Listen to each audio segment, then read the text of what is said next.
Assalamualaikum warahmatullahi wabarakatuh. Salam merah putih. Halo teman-temanku semua, apa kabar kalian semuanya? Saya Adelia Ananda.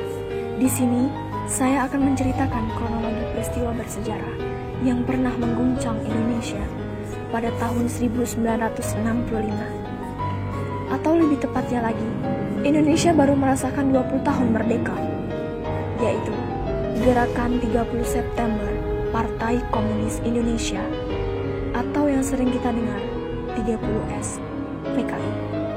Gerakan G30S PKI adalah pergerakan partai komunis untuk membunuh para jenderal militer angkatan darat, yang dimana kejadian ini selawat malam tanggal 30 September sampai di awal 1 Oktober, di mana 6 perwira tinggi militer Indonesia beserta beberapa orang lainnya dibunuh dalam suatu usaha percobaan kudeta yang kemudian dituduhkan kepada anggota Partai Komunis atau secara singkat disebut PKI.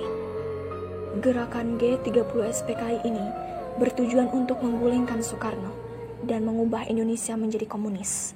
Gerakan ini diperkasai oleh Dipa Nusantara Aidit yang merupakan ketua dari PKI saat itu. Dipa Nusantara Aidit saat itu melancarkan hasutan-hasutan kepada rakyat Indonesia untuk mendukung Partai Komunis Indonesia, menjadikan Indonesia sebagai negara yang lebih maju. Dipa Nusantara Aidit dinyatakan sebagai dalang dari G30S PKI oleh pemerintah Republik Indonesia pada masa Presiden Soeharto. Gerakan di Jakarta sebenarnya bermaksud untuk menculik para jenderal dan membawanya ke lubang buaya. Namun, beberapa prajurit Cakrabirawa ada yang memutuskan untuk membunuh beberapa jenderal di tempat dia diculik, yaitu diantaranya Ahmad Yani dan Karel Satsuitubun, dan sisanya meninggal secara perlahan karena luka mereka di lubang buaya. Selain Ahmad Yani, ternyata ada 6 pahlawan revolusi yang ikut menjadi target penculikan PKI. Semua pahlawan tersebut dibunuh secara keji karena difitnah akan melakukan makar terhadap Presiden pertama Republik Indonesia Soekarno melalui Dewan Jenderal. Mereka dijemput secara paksa. Ketujuh pahlawan revolusi ini dibawa ke lubang buaya untuk disiksa, dan setelah itu jasadnya dimasukkan ke dalam sebuah sumur di kawasan Lubang Buaya, Jakarta Timur. Di sini, saya akan mengulas kisah singkat di balik pembunuhan ketujuh pahlawan revolusi dalam peristiwa G30S PKI. Jenderal Ahmad Yani. Ahmad Yani adalah satu di antara 6 jenderal yang terbunuh pelaku kesenapan PKI pada 1 Oktober 1965 dini hari di kediamannya Menteng, Jakarta Pusat. Lahir pada 19 Juni 1922 di Purworejo, Jawa Tengah, Ahmad Yani tutup usia di umur 43 tahun.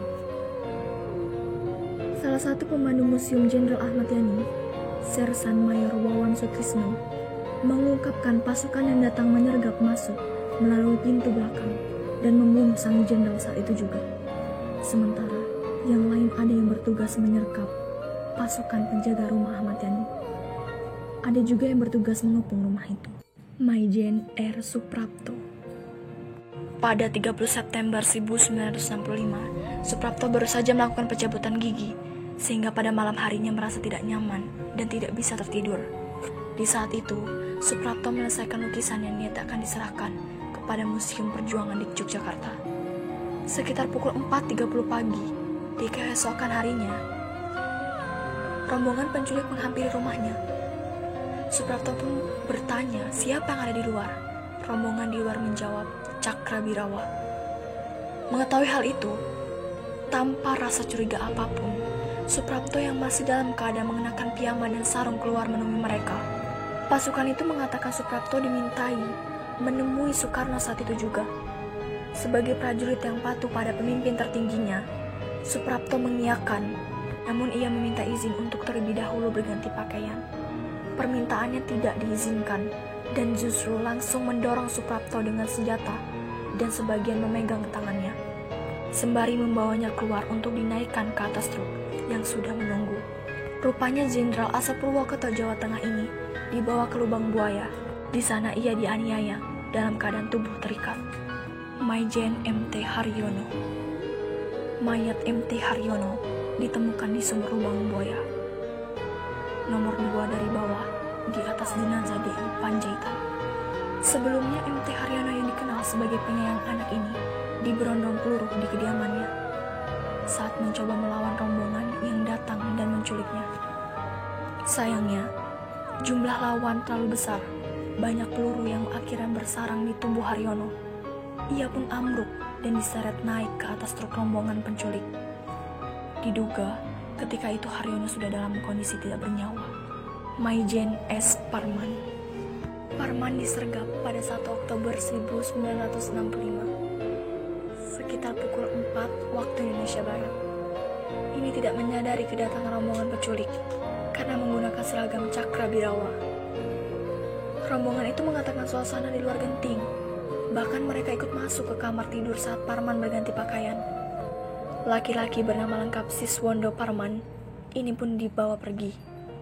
Saat itu, rumahnya tidak ada yang menjaga, hanya ada istri dan anaknya di sana. Brigjen DI Panjaitan. DI Panjaitan diculik pada 1 Oktober 1965 waktu subuh. Pasukan berseragam yang datang dengan menggunakan 2 buah truk langsung mengepung rumah Panjaitan dari segala penjuru arah. Tapi ia mengira pasukan itu ditugasi untuk menjemput dirinya agar bertemu dengan Soekarno. Panjaitan pun berpakaian rapi, resmi, lengkap dengan topi. Namun tanpa diduga, pasukan itu justru menembak barang-barang yang ada di rumahnya, sehingga hancur berserakan. Melihat kondisi seperti itu, Panjaitan yang merupakan seorang umat beragama yang taat menolak untuk menggunakan kekuatan para penjaga di rumahnya, meskipun sudah berapa kali diperingatkan.